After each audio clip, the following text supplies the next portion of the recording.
रुको रुको रुको रुको रुको रुको। क्या आपने मैथ्स लिया है? क्या आपने बायो लिया है? क्या आपने एग्रीकल्चर लिया है? यदि एग्रीकल्चर लिया है तो एग्रीकल्चर शब्द का अर्थ क्या है? एग्रीकल्चर में कितना पैसा इन्वेस्टमेंट होता है? एग्रीकल्चर से कौन कौन सी डिग्रियां होती हैं? एग्रीकल्चर से कौन कौन सी जॉब होती हैं?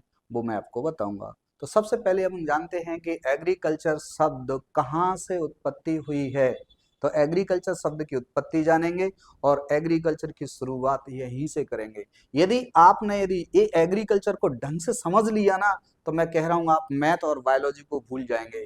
क्योंकि देश में यदि कोई उत्पादन करने वाला है तो वो एग्रीकल्चर ही है। हर किसी का, आप डॉक्टर बन जाइए, आप इंजीनियर बन जाइए, आप बिजनेसमैन बन जाइए, लेकिन पेट में रोटी जो है वो किसकी है? ओनली एग्रीकल्चर की है।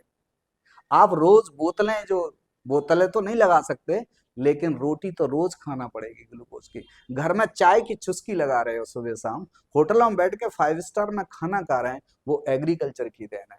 ठीक। तो एग्रीकल्चर में यदि आप सेवा देते हैं, एग्रीकल्चर सब्जेक्ट लेते हैं, तो आप उस देश में नौजवान की तरह है, जो देश की सेवा कर रहे हैं सरहद पर दुश्मनों से लड़के, ऐसे ही आप देश की सेवा कर सकते हैं इस देश के लोगों की पेट भर करके। तो मैं जानता हूं कि एग्रीकल्चर का स्टूडेंट एक ऐसा स्टूडेंट है जो साइंटिस्ट बन करके इस देश की वो सेवा करेगा जो घर घर व्यक्ति का पेट भरेगा। मैं जानता हूं इस एग्रीकल्चर से सब्जेक्ट से अच्छा सब्जेक्ट मैं नहीं मानता हूं। क्योंकि कोई भी हो, डॉक्टर हो, इंजीनियर्स हो, कोई भी हो, सबसे पहले पेट पूजा करेगा, रोटी खाएगा, उसके बाद दूसरा काम करेगा। एक दूसरा, जो देश में उत्पादन करने वाली एक चीज है कोई, तो वो है एग्रीकल्चर। क्योंकि बाकी तो सब दलाली कर रहे हैं। मान लो एक किराने की दुकान खोल ली है, तो पैसा तो कमा रहा है लेकिन उत्पादन नहीं है। दुनिया में यदि कोई उत्पादन करने वाली कोई चीज है तो वो है कृषि, जिसमें से खेत में से माल उत्पादित होता है और दुनिया उसको बेचकर अपना धंधा करके पेट पाल रही है और खा भी रही है। तो मैं जानता हूं कि हमें इस देश में एग्रीकल्चर के जो हिस्से हैं, हमारा देश को इसलिए एग्रीकल्चर को क्या माना गया? हमारे देश को एग्रीकल्चर की रीढ़ मानी गई है ना? या ऐसे कह सकते हैं हम लोग कि हमारे देश की जो रीढ़ की हड्डी है वो एग्रीकल्चर। तो बैकबोन ऑफ इंडिया, कृषि कौन है? Backbone of India. ठीक। तो इस प्रकार से हम लोग एग्रीकल्चर शब्द की जानकारी लेंगे। तो आप देख रहे हैं सबसे पहले कि एग्रीकल्चर शब्द जो है ना, दो शब्दों से मिलकर बना हुआ है। दो शब्द वो कौन से हैं फिर? Agri plus culture. दो शब्द कौन से हैं? Agri plus culture. कितने शब्दों से मिलकर बना हुआ? दो लेटिन वर्ड्स लिया है। तो हमारी भाषा का एग्रीकल्चर नहीं है, लेटिन भाषा का है। तो एग्री प्लस कल्चर लिया गया। तो एग्री का क्या अर्थ है और कल्चर का क्या अर्थ है? तो हम देखेंगे कि लेटिन भाषा में एग्रीकल्चर को सॉइल कहते हैं और कल्चर का मतलब है कल्टीवेशन। कल्टीवेशन तो आप जानते ही हैं, जो कल्टीवेटर होता है वो कल्टीवेशन की क्रिया क्या कहलाएगी? कल्टीवेशन कहलाएगी। जो कल्टीवेटर होता है, तो कल्टीवेटर आपने देखा है कहीं? नहीं। तो देखेंगे यहाँ पर जो किसान खेती करता है उसे कल्टीवेटर कहते हैं। तो कल्टीवेटर जो क्रिया कर रहा है, यहाँ से जो क्रिया कर रहा है ये, वो क्या कहलाएगी? कल्टीवेशन। ठीक। क्या कहलाएगी? कल्टीवेशन। कल्टीवेशन कहाँ कर रहा है आप देखो? सॉइल में। कहाँ कर रहा है? सॉइल में। तो इसका मतलब ये है कि एग्रीकल्चर शब्द एकदम बेहतरीन किसी ने सोच के बनाया है कि सॉइल में कल्टीवेशन करने की क्रिया एग्रीकल्चर कहलाएगी। तो आज हमें पता लगा कि एग्रीकल्चर क्या चीज है। अब आता है एग्रीकल्चर से क्या होगा। तो कल्टीवेशन जो कर रहा है किसान, और पीछे हम देख रहे हैं कि यहाँ पर एक किसान बीज डाल रहा है। तो जो कल्टीवेशन करने का उद्देश्य है कि यहाँ पर बीज डाला जाए, यानी क्रॉप उगाई जाए, फसल उगाई जाए, जिससे कि लोगों को आर्थिक लाभ मिले। चाहे इससे आपको पेट भरने का सिस्टम से आजीविका का समझ लो, चाहे हम इससे बिजनेस से पैसा कमाने का समझ लो। तो कुल मिला के ये है कि आर्थिक दृष्टि से इकोनॉमिकली, कैसे? इकोनॉमिकली हमारे लिए यदि वो पौधे लाभ देते हैं तो वो फसल कहलाएगी। क्या कहलाएगी? फसल। तो ये आ गया सामने। अब आती है कि फसल की जो खेती होगी, इसमें से प्लांट उगेंगे, उसकी एक नई ब्रांच बनाई गई है, यानी अपन उसे कह सकते हैं सस्य विज्ञान। क्या हुआ है? सस्य विज्ञान। कौन सा विज्ञान? सस्य विज्ञान, इसे बोलते हैं एग्रोनॉमी। तो एग्रोनॉमी का मतलब भी आपको दो शब्दों में बताएंगे। तो देखो आपको बताता हूं एग्रोनॉमी। तो देखिए हमारे पास यानी खेती करने के लिए हम लोग जो कह रहे हैं एग्रोनॉमी। एग्रोनॉमी यहाँ आप देख रहे हैं कि ग्रीक भाषा से लिए गया है। किससे ली गई है? ग्रीक भाषा से ली गई है। तो ग्रीक भाषा को भी अपना दो शब्दों में लिया है इसमें देखो। तो ग्रीक भाषा बांटी गई है, किसमें बांटी गई है? दो शब्दों में बांटी गई है। कितने में? दो शब्दों में। तो इसमें एग्रो, एग्रो का मतलब बताएंगे और नोमोस का मतलब बताएंगे। तो एग्रोस का मतलब होता है फील्ड। तो हम देख रहे थे कि किसान जो हल चला रहा था वो फील्ड में चला रहा था, खेत में चला रहा था। फील्ड बोला तो हिंदी में खेत। तो खेत है ना? तो खेत, किसान कहाँ चला रहा था? खेत में। तो खेत हो गया। दूसरा आता है नोमोस। नोमोस का मतलब है प्रबंधन, यानी खेत का प्रबंधन है। तो खेत में क्या प्रबंधन करें, क्या मैनेजमेंट करें? तो आप देखेंगे नंबर एक सॉइल, नंबर दो वाटर, नंबर तीन क्रॉप, तीनों का मैनेजमेंट करेंगे। क्या करेंगे? तीनों का मैनेजमेंट करेंगे। ये बात है ना एग्रोनॉमी के तहत आती है। एग्रोनॉमी यानी खेती की जिस व्यक्ति ने शुरुआत की थी उसको हम एग्रोनॉमी का फादर, फादर ऑफ एग्रोनॉमी कहते हैं। तो फादर ऑफ एग्रोनॉमी किसको कहा गया है? ये बहुत बार पूछा गया प्रश्न है, कई एग्जाम में पूछा जाता है। मैंने जितनी भी जानकारी बताई है, जो बड़े लेवल के एग्जाम होते हैं, पीएससी है, यूपीएससी, आरएयू, एसएडीयू है, बैंक है, पीओ है, जितने भी एग्जाम होते हैं उनमें इतनी गहरी बातों को पूछा जाता है। और वहां पर जो छोटी मोटी बुक्स से लेकर पढ़ते हैं वो नॉलेज वहां काम नहीं आ पाता। तो ऐसी कंडीशन में आप इसे लगातार देखते रहिए कि ये शब्दों से ही हमारा क्लियर हो जाएगा। ओटी कंफ्यूजन नहीं देगी, है ना? तो ये अपन कहेंगे कि एग्नोमी के फादर कौन है, तो हम बताएंगे पीटर डे से क्रेंजी हैं, है ना? ठीक है। अब आता है हमारे सामने इसमें क्या मैनेज करेंगे। उन्होंने क्या बताया डिक्रेंसी जी ने कि क्या मैनेज किया जाए इसमें? तो उन्होंने कहा सॉइल को मैनेज करो। तो सबसे पहले हम लोग फसल उगाने के लिए खेत पर खड़े होते हैं और खेत को पहले जुताई करके और एक सस्य यानी मुलायम यानी फिजिकली स्थिति ऐसी बनाई जाती है कि इसमें सीड आराम से जर्मिनेट हो जाए और उसकी रूट्स यानी जड़ें अंदर जा सके और उसमें सभी पोषक तत्व होना चाहिए।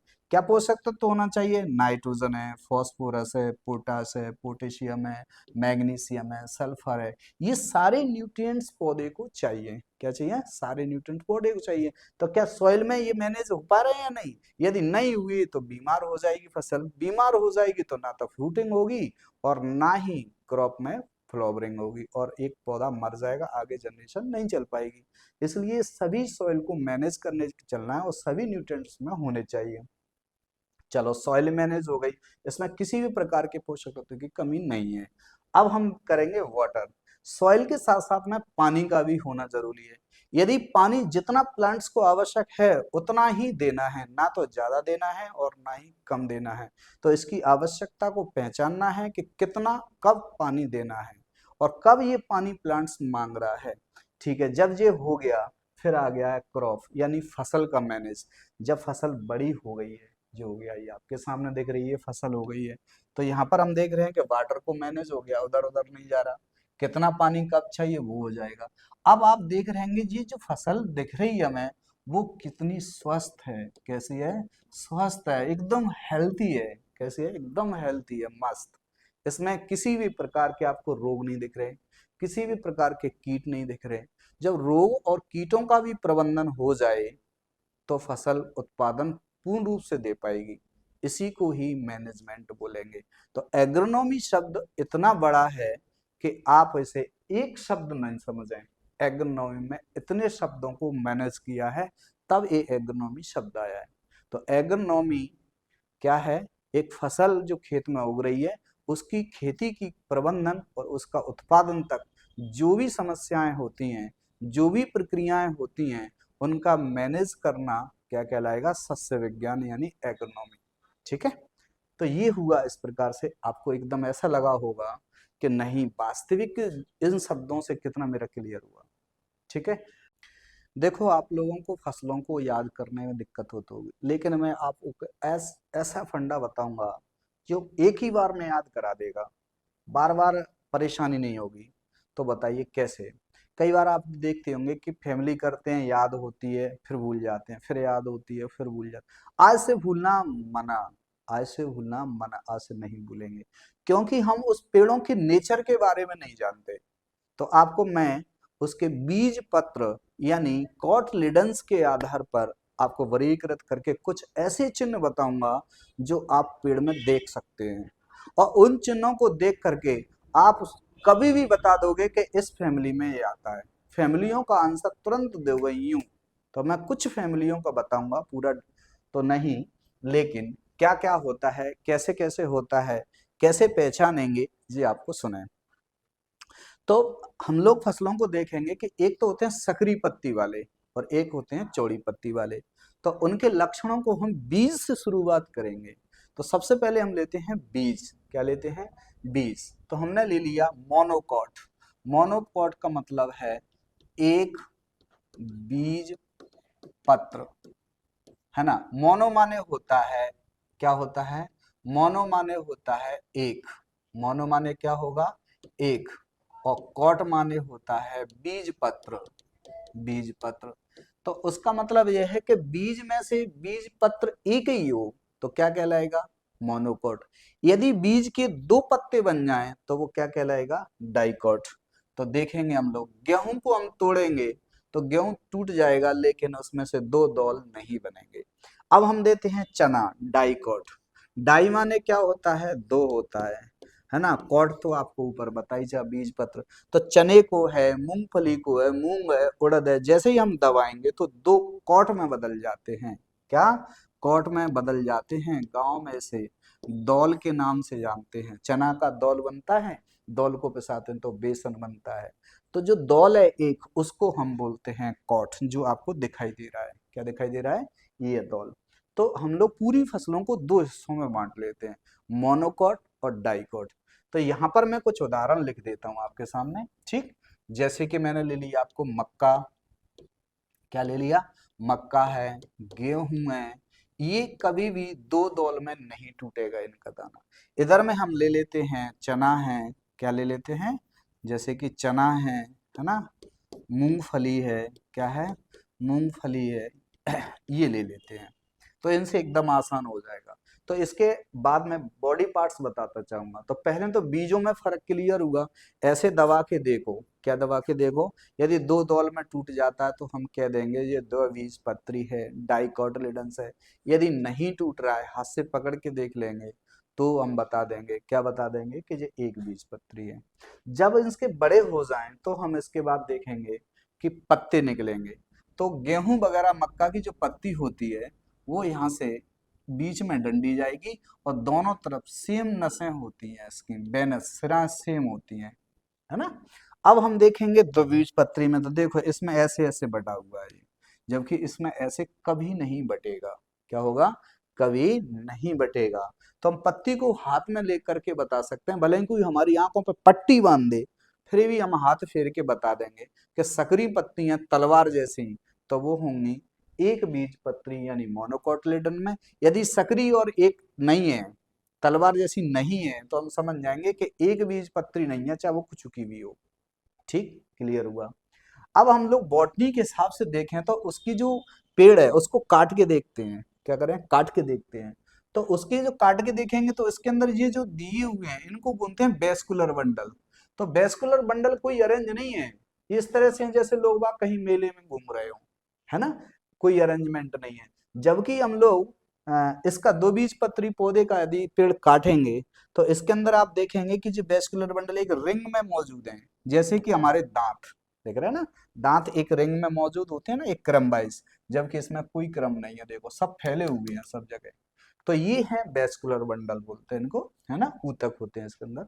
तो ये इसके तने के अंदर की बात है। तो अंदर तना काट के देखेंगे तो ये रचना मिलेगी, और अपन इसमें देखेंगे डाइकोट में, चना में, मूंग में, उड़द में, अरहर में, तो ऐसी रचना मिलेगी। ये अपन पेड़ों में भी देख सकते हैं। अब आती है कि जड़ों को देखें तो जड़ों को देखेंगे तो इसमें कोई भी जड़ ऐसी नहीं होती कि बीच में मोटी हो। सारी कैसी होती हैं? बालों जैसी।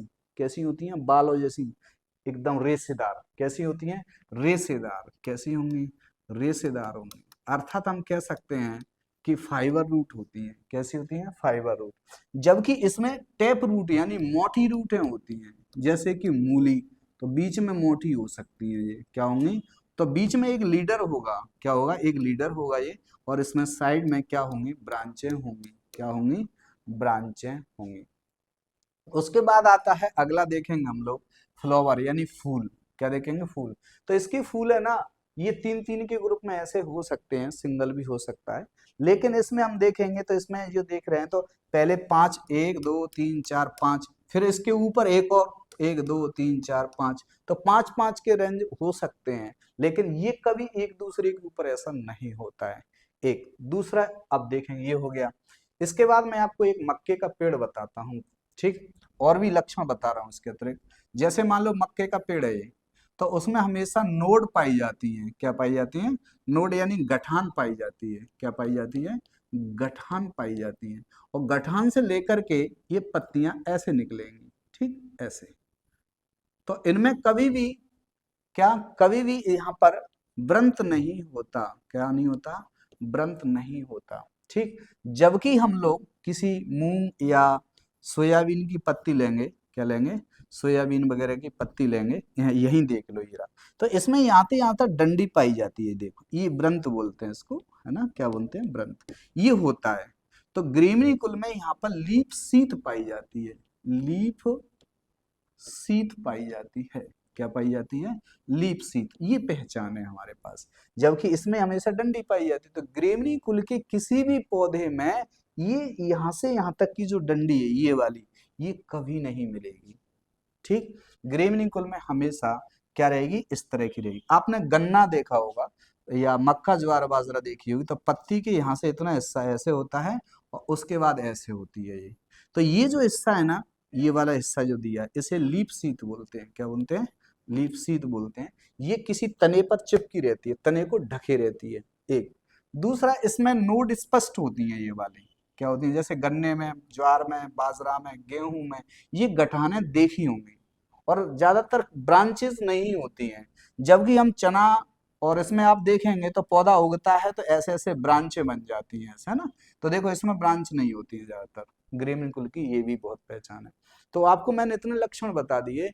यदि आपको कोई आंख बंद करके भी पूछे, कोई पार्ट्स दे दे, तो आप बता सकते हो। यदि रूट पकड़ के देखो मुलायम रूट है, तो समझ जाए कि ग्रेमनी कुल की है।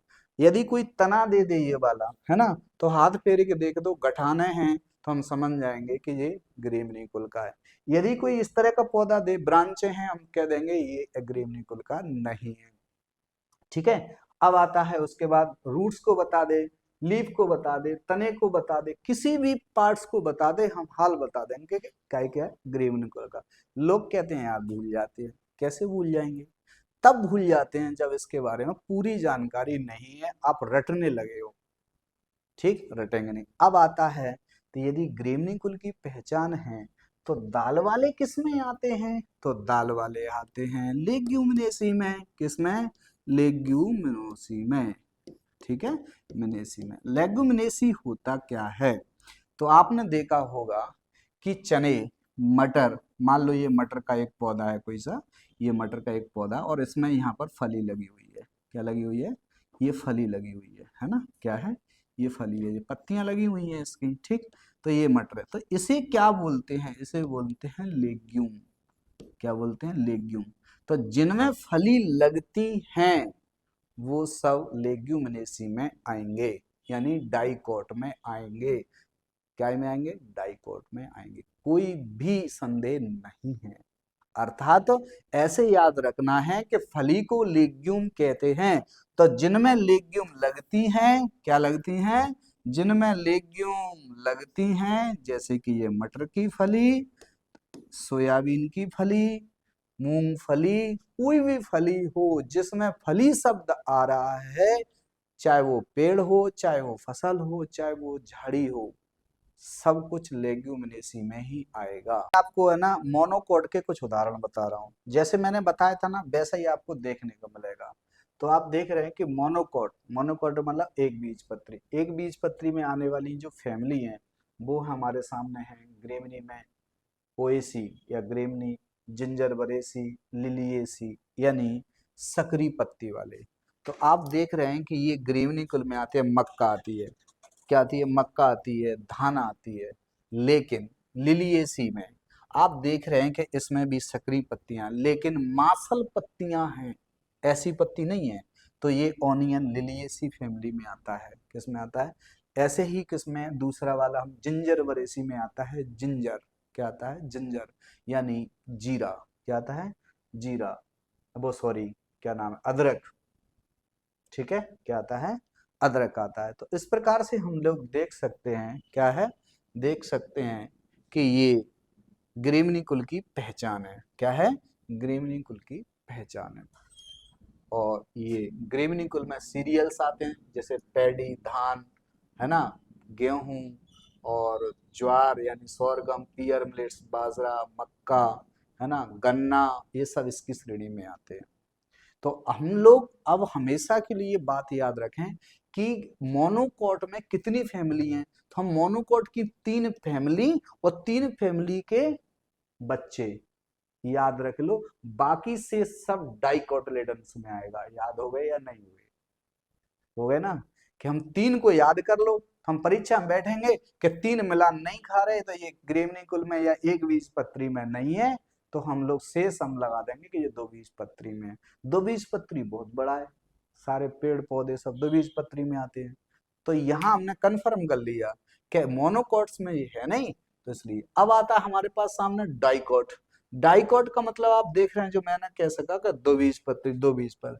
तो आपको मैंने बताई थी कि पत्ती में डंडी होती है। तो यहाँ देखेंगे ये पत्ती है ना, कुछ में तो संयुक्त पत्ती होती हैं, यानी एक में 3 पत्ती जुड़ी हुई हैं। तो ये डंडी है ना, यहाँ से यहाँ तक ये अवश्य होती है। दूसरा, इनमें हमेशा फलियां लगती हैं, जबकि क्या, जबकि उसमें बताएंगे अपन लोग धान में, क्या बताएंगे, धान में बताएंगे तो बालियां लगती हैं। क्या बताएंगे? बालियां लगती हैं यहाँ पर, ठीक है। तो गेहूं है, धान है, ये सब बाली लगती हैं इनमें, और उनमें हमेशा क्या लगती हैं, फलियां लगती हैं। तो आप देख रहे हैं ये फलियां लगी हुई हैं, ठीक है, क्या लगी हुई हैं, फलियां लगी हुई हैं। इसमें भी आपको फलियां ही मिलती हैं। लोग कहते हैं ना मूंगफली, आहा हा, क्या, मूंगफली, इंडियन काजू, है ना, क्या बोलते हैं, इंडियन काजू। तो आपको मैं जानता हूं कि देख रहे हैं कि लेग्यूमिनेसी, लेग्यूम, तो ये ग्राउंड नट है ना, अरहर है, पिजन पी है, चना है, मटर है, मूंग है, उड़द है, ये सारी फसलें किसमें आती हैं, द्विबीजपत्री में, अर्थात फली वाले पौधे। तो आज हमें एकदम याद हो गए, क्या हो गए, एकदम याद हो गए। ठीक है, इसी प्रकार से याद करते रहो।